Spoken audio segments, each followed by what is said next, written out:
Hi friends, welcome back to Sahasra food world. నేను మీ సహస్రన్. ఎలా ఉన్నారు? నేనైతే చాలా బాగున్నాను.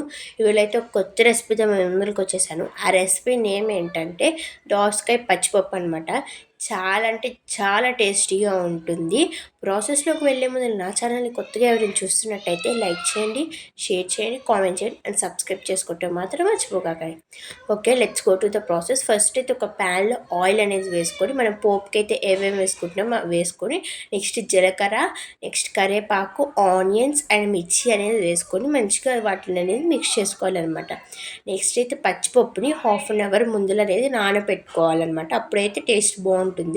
వాటిలో అనేది యాడ్ చేసుకొని నెక్స్ట్ రాక్ సాల్ట్ అండ్ పసుపు అనేది వేసుకోవాలన్నమాట. మన ఛానల్లో మీరు చూస్తే నేను అనేది ఎక్కువ రాక్ సాల్ట్ అనేది ప్రిఫర్ చేస్తాను, ఎందుకంటే అది టేస్ట్ అండ్ నెక్స్ట్ లెవెల్కి తీసుకెళ్తుంది మామూలు సాల్ట్తో కంపేర్ చేస్తే. తర్వాత వాటిలన్నిటిని మంచిగా మిక్స్ చేసుకోవాలి. తర్వాత దాంట్లోకి వాటర్ అనేది వేసుకోవాలన్నమాట. వేసుకున్న తర్వాత వాటిలన్నీ మిక్స్ చేసుకోవాలి.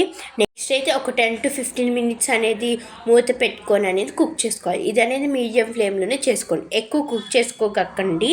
నెక్స్ట్ అయితే దాంట్లోకి అనేది మనం దోసకాయని అనేది చిన్న చిన్న పీసెస్గా కట్ చేసుకోవాలన్నమాట. ఇది మీ ఇష్టం అండి, చిన్నగైనా కట్ చేసుకోవచ్చు, పెద్దగైనా కట్ చేసుకోవచ్చు అనమాట. నెక్స్ట్ అయితే దీంట్లోకి కారం అనేది యాడ్ చేయాలి. ఈ రెసిపీకి కారం అనేది కొంచెం ఎక్కువే పడుతుంది, అప్పుడే టేస్ట్ అనేది చాలా బాగుంటుంది. నెక్స్ట్ దీంట్లోకి ఒక table spoons of ginger garlic paste అనేది వేసుకొని మంచిగా అనేది మిక్స్ చేసుకోవాలన్నమాట. నెక్స్ట్ దీన్ని కూడా ఒక మీడియం ఫ్లేమ్లో ఒక 15 to 18 minutes అనేది కుక్ చేసుకోవాలన్నమాట. తర్వాత కొత్తిమీర అనేది పైన వేసేసుకుంటే సరిపోతుంది. ఎంతో అంటే ఎంతో టేస్టీ అయిన దోసకాయ పచ్చిపప్పు అయితే రెడీ అయిపోయింది. ఒకసారి ట్రై చేసి కామెంట్ సెక్షన్లో చెప్పండి. చాలా అంటే చాలా టేస్టీగా ఉంటుంది. అండ్ పక్కనే ఉన్న బెల్ ఐకాన్ క్లిక్ చేయండి. Thank you for watching. Subscribe for more video.